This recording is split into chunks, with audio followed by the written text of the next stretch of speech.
how did you go about putting together not only the medical team, but a support system around you? Because that seems to be so important. And I hear from women who say, I don't have a support system and I'm really struggling. Yeah, it's really hard. I think first thing is, if anything, being a journalist, I fell apart more than I thought I would, but then I came back. I definitely found some strength. And you're naturally, as a journalist, you do have connections. That's part of being a good journalist, is you have contacts and connections and people you can call on. So once I kind of got my mojo back, I think it was really important to get multiple opinions. A second opinion at the very least, if not multiple opinions. If your insurance will let you, why not see a couple different teams out there if you're in an area where there are multiple options? So I think people are afraid to get a second opinion. They don't want to offend the person who is kind enough to give you the news, hopefully in a gentle way.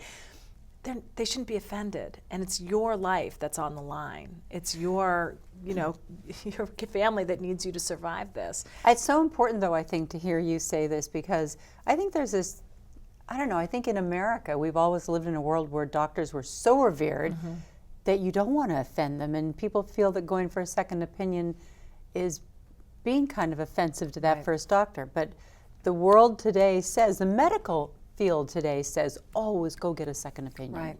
And it's really important in this field. You might know a great surgeon, but does that person do a lot of breast surgery? Yeah. Is that their specialty? Because you need a breast surgeon. Yeah.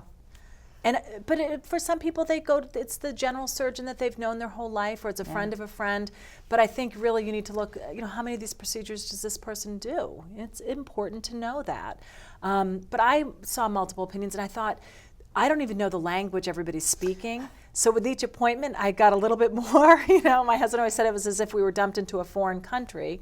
We didn't know the language. We didn't know where to go. We didn't know what the future was going to hold. And so it was a process of educating yourself, your family, your husband, as to which is the right path to take. And then I was so lucky to find Ann Partridge here at Dana-Farber, and I knew I was home. I knew this was the right person for me, and I had an absolute level of comfort. Didn't mean I might not go on the internet and look up something she said, but I trust her. Yeah. I trust her implicitly. So, and I know she's up to date on the latest information that's available. So I don't have to be, because I know she is, and she actually understands it. So, you find the best team and then learn to trust them and work together. And thinking of working, I mean, we both know what it's like. You have to get up every day and be on the air. And how did you go about kind of summoning up the personal fortitude, let's say, to still, because it actually helps to keep working and to keep a routine, right? And not, I think so. Because you can be as sick as you want to let yourself be, kind of. In a sense, I hate to say that. I don't want to put any undue pressure on people that are really struggling. Some people find they get vulnerable to sickness or something else, but for the vast majority of women, I think continuing their daily routine is really important, whatever your routine is. Because if you sit at home and you don't summon the energy to do the carpool, or to go meet with friends like you normally do, or go to your job every day, I think then it's a self-fulfilling prophecy in a sense. I feel awful, I'm going to feel awful, this isn't gonna turn out well, and I don't think I'm gonna live, I don't think I'm gonna make it. Whereas if you get it in your head, I always say to people, live as well as you can for as long as you can. I've met so many women whose outcomes do not look good. And so I don't wanna say, well, everybody should be out there doing this.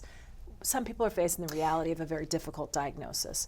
So to me, the simplest thing to say is to live as well as you can for as long as you can. And I think it's also true that for people like you and me, I don't know about you, but I kind of had a hard time dealing with the idea of being a patient. Right.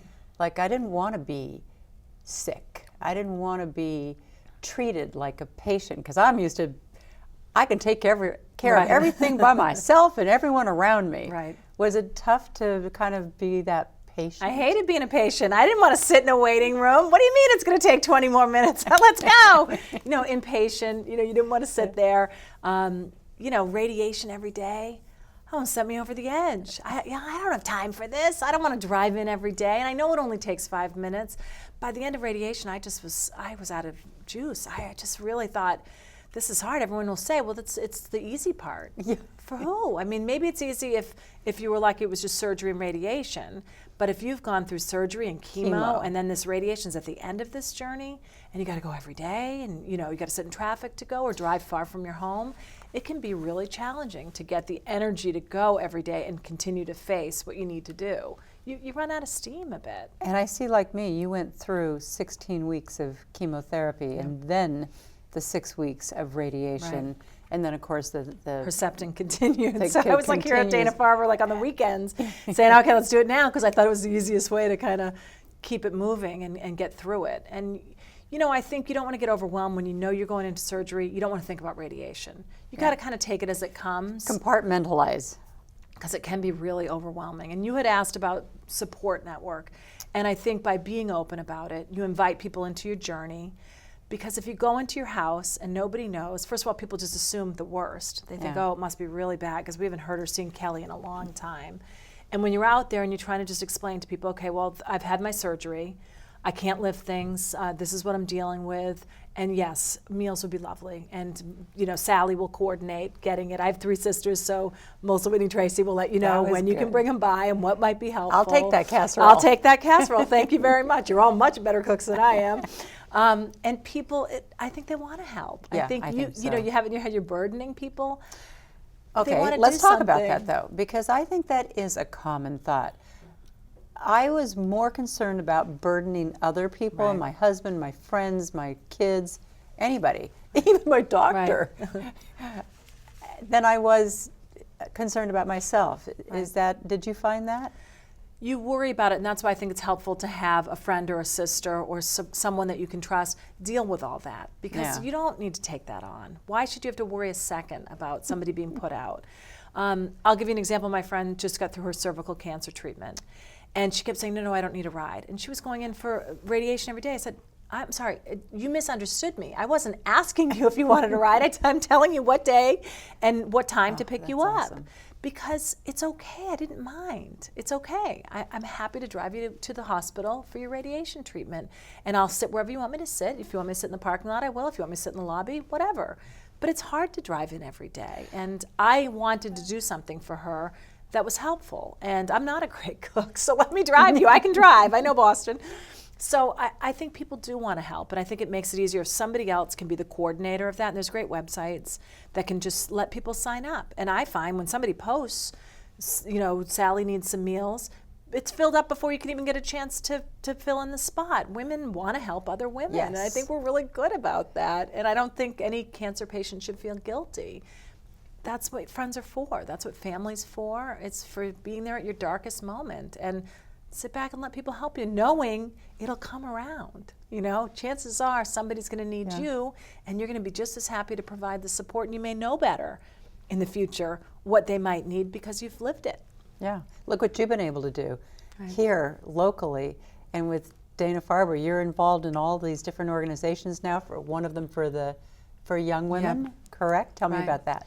Well, there's a great young women's program here at Dana-Farber. It's one of the things that makes Dana-Farber unique. Not many places have the ability to do that, or a person like Dr. Ann Partridge to spearhead this effort. But it is unique. When you have a disease that majority of people are decades older than you are, it's very isolating. And they're not worried about whether they'll be able to have babies down the road, or the impact on young children, or a variety of issues that come that are unique to being young, let alone the aggressive nature of the cancer that most of us have faced as young women. So I think having a program like that's really amazing. And personally, I've just tried to be a little bit of hope for people, because they see something or they read it and they think this is not going to turn out well. And I just try to live each day saying, maybe it will. Maybe it will. Why not believe it will?